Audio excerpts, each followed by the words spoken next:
वंदे मातरम। ये मेरा वीडियो हमारे भारत के प्रधानमंत्री माननीय नरेंद्र मोदी जी के लिए है। डायरेक्ट मैसेज है। हिंदुस्तान में एक सबसे बड़ी समस्या जिसको टाला जा रहा है, रोजगार के बारे में सवाल उठाया जाता है तो उन लोगों को गद्दार क्यों कहा जा रहा है? अगर देशद्रोहियों को वतन के खिलाफ बोलने का उसी किताब के आर्टिकल 19 ने एक अधिकार दिया है, तो क्या एक युवा को भारत के ये अधिकार नहीं है कि वो सवाल पूछ पाए? कोई भी पार्टी, चाहे भाजपा हो, कांग्रेस हो, आम आदमी हो, समाजवादी हो, जो विपक्ष में होते हैं तो वही चीज बुरी होती है, जब पक्ष में आ जाते हैं तो वही चीज सही लगने लगती है। और मैं आपसे एक ही बात डायरेक्ट कहना चाहता हूं, और ये सच्चाई है, बेरोजगारी जिस स्तर पर पहुंच गई है, कोई बात क्यों नहीं कर रहा है? हमें मुद्दों को दबाना नहीं है।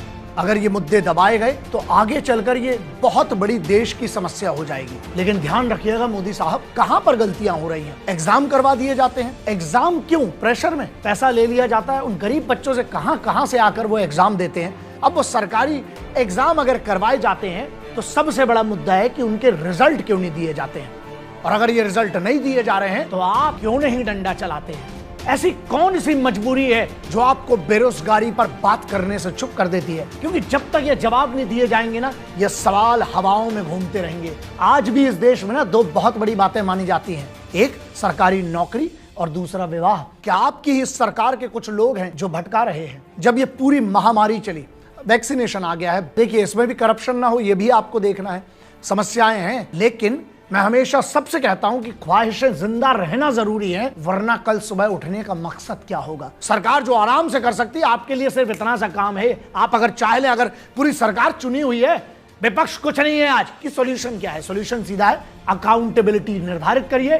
जो इसके लिए जिम्मेदार हो, इसको जो भी इसमें करप्शन हो रहा है उसके लिए जो जिम्मेदार हो, उठाकर नया कानून बनाइए, उसको करप्शन में सीधे अंदर डालिए।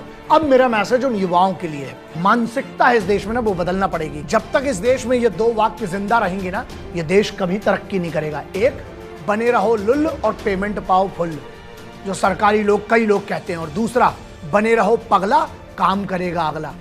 साहब, ये वतन आपका मेरा है, पूरे हक से ना नमक का फर्ज अदा करें। देखिए, माटी का फर्ज सबकी औकात नहीं है, लेकिन नमक का तो कर सकते हैं ना फर्ज अदा।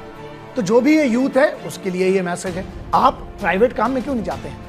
लाखों करोड़ों ऐसे काम है जहां आप अपना घर चला सकते हैं। जंगल में कोई किसी को खाना बना के नहीं देता, और ये लोग नाकारे होते हैं जो कहते हैं हमें काम नहीं मिल रहा है। ऐसा है, मुझे पता है काम छूटे हैं लोगों के, लेकिन भूखा नहीं मरे हैं लोग। आपको जो काम मिले यार, छोटा बड़ा सब काम, भारत के कानून के खिलाफ नहीं है जो काम आप करिए। किसने रोका है? इस देश की अगर बात करें, दुनिया की सबसे अमीर जो लोग हैं ना, वो सब प्राइवेट लोग हैं। सरकार को दोष देना और उसको गालियां बकना ये भी गलत है। आप खुद देखिए कि आपने अपने फ्यूचर के लिए क्या किया। बहुत सीधी सी लाइन है, अगर आपको जिंदगी में कुछ ऐसा चाहिए जो तुम्हारे पास आज तक नहीं है, तो साला उठो और वो मेहनत करो जो तुमने आज तक की नहीं है।